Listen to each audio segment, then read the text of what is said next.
Hello students, today we are going to see the fluids in motion. So far in this topic we have seen the fluids at rest. So we have seen how the pressure is acting on the fluid, how the fluids act the pressure, and we have seen the surface tension. Now today we are going to see fluids in motion. This branch of physics is called as a hydrodynamics. Here we can see there are two different types of flow of fluid. One is called as a streamline flow or laminar flow, and there is a turbulent flow. So as the name suggests, this turbulent flow is uncontrolled or irregular flow, okay, and on the other hand, the streamline flow is a smooth flow. Here if you see the velocity at each point, suppose I take the velocity at this particular point, it is constant over time, it does not change after some time. But here it can change. Okay, suppose if I take this point, it may change after some time because these flows are irregular. So these parallel lines are called as streamline. Okay, so these are parallel to each other; they never intersect with each other. However, here there can be rotations, there can be intersections, and therefore the ED is also possible here. Now these are, I have told these are parallels. Here there is no order, there are particles going in the random directions. Now this is a concept called the critical velocity. So this is the velocity of molecule of fluid beyond which, if the fluid is flowing, then the streamline flow converts into turbulent flow. So the velocity of fluids in case of streamline flow is less than critical velocity. However, on the other hand, in turbulent flow, the velocity is higher than the critical velocity. Now there is one pure number defined by Reynold, that is called the Reynolds number. This is denoted by Rn, where this is equal to Vc rho d upon eta. What is Vc? This is just, we have seen, this is the critical velocity, density of the fluid. Then this is the viscosity, coefficient of viscosity, which we will see soon. And D is the diameter of the flow tube. So what is flow tube? This is nothing but imaginary tube through which the liquid is flowing. This is called the flow tube. So it is the diameter of that. Now what is viscosity? Usually if you see, there are, in case of streamline flow, there are different parallel layers of the liquid. Now there is a relative force between the dragging force between two successive layers, and that is called viscous drag or viscous force. And this force is given by eta. Again, it is the coefficient of viscosity which we have seen here. Area of the layer, it is not a cross section area, but it is the area of that layer, and this is the velocity gradient. Now we can see here at the bottommost layer, velocity is almost equal to 0. As we keep on increasing the height of the layer, this increases, but this has a certain fixed amount. So if I increase the height by dx, then the velocity is increased by dv. So imagine a layer which has a velocity v. So the layer just below that has the velocity v minus dv, and the velocity just above the layer will have v plus dv. So if I go above, then this layer will have velocity v plus 2 dv, okay, because we have kept the height same. Now that is called as the velocity gradient. So as I am moving the x, the velocity is going to change. So this is nothing but the velocity gradient. So this is the viscous force on the adjacent layer of the fluid. Now if I put something in the liquid, suppose I drop a stone in the water, so it will experience two different types of force. One, apart from the gravitational force, one is a viscous force, and another one is called as a buoyant force. So you might have heard about the buoyancy. So it is up thrust. So it is giving the upward thrust to anything you drop in the liquid. So the Stokes law says that the force acting on that particular particle or that particular sphere, the viscous force is given by 6 pi eta rv. So this eta is again coefficient of viscosity of of this liquid, r is the radius of that sphere, and v is the velocity at that particular time. Okay, as the particle goes down, the velocity may differ, it can change. It is because these forces are different. Now you can see here there is a mg, that is force. Because of that force there will be some acceleration, and therefore the v keeps on increasing.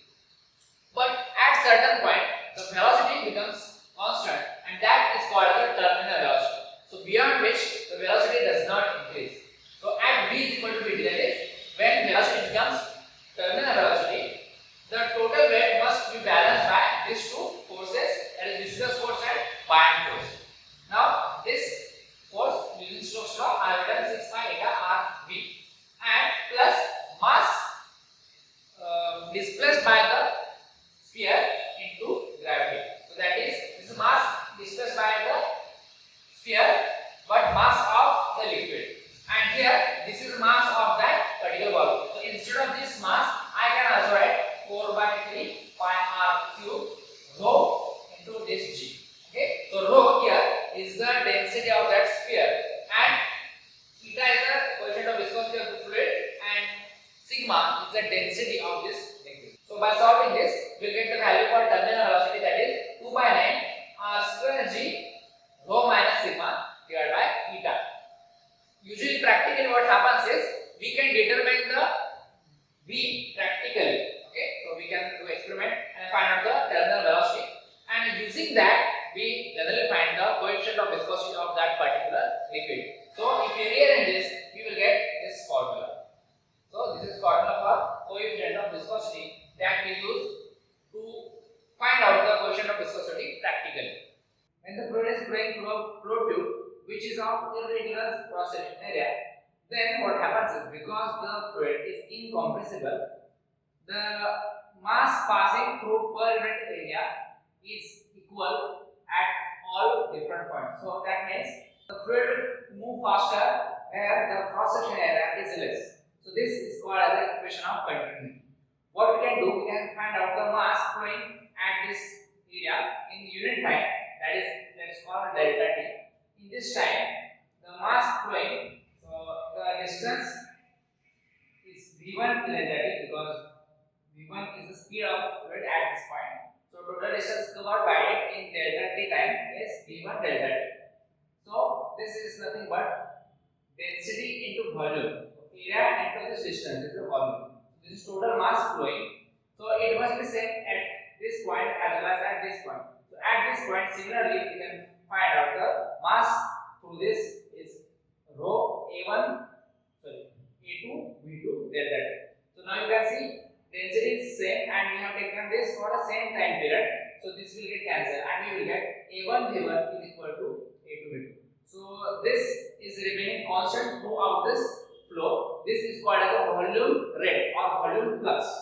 So according to equation of continuity, the volume flux of the flow remains constant for an incompressible fluid. Now what Bernoulli observed is, however, when the area is decreased, speed is increasing, but the pressure is decreasing. So this is called as the Bernoulli's principle. So this can be found out using the energy conservation principle. So we can call this as a pressure energy.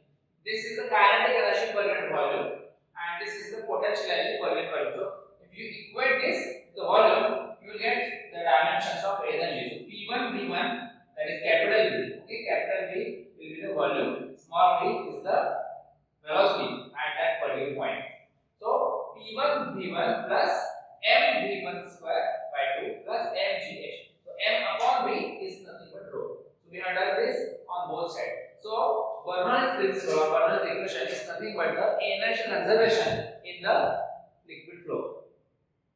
So we can use this at various points, and we can find out that there is a applications of Bernoulli's principle or Bernoulli's equation. So these are few applications. So suppose there is a tank and it is having a leakage. So we can find out with what rate the fluid is coming out. That coming out, this is, let's say, v is the speed of that particular liquid. So if this liquid has a area a1 A1 at the top, and this hole has an area A2, and the total height of the liquid column is h. Then we can find out the V using this equation.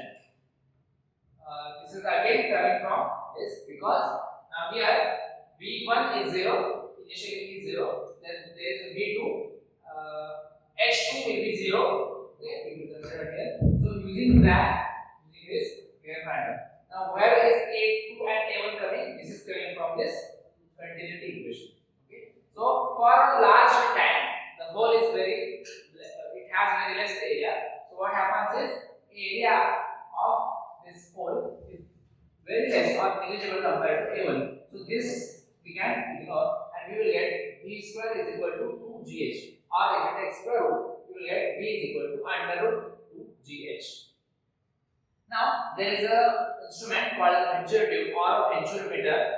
It measures the flow of fluid inside the flow tube. Okay. So what it does, it measures the pressure outside using like barometer, and then what we can do using this equation, we can find out this equation, and using the areas of this particular cross section, you can find out the speed of particular point. Now there are 3 more applications which we do not use formula, but you can understand this with different phenomena. So lifting of aeroplane, what happens is, the shape of blades of the plane are in such a way that when it has to take off, the air flowing through this makes such a difference in pressure. So this pressure difference happens because of this shape. So the speed at the upper side becomes higher than the lower, and therefore the low pressure region is created above this blades, and therefore the air is pushing from below. Therefore the aeroplane can lift in the air. There is a case of atomizer. So what is atomizer? So if I push from piston from this side, the pressure here will become less.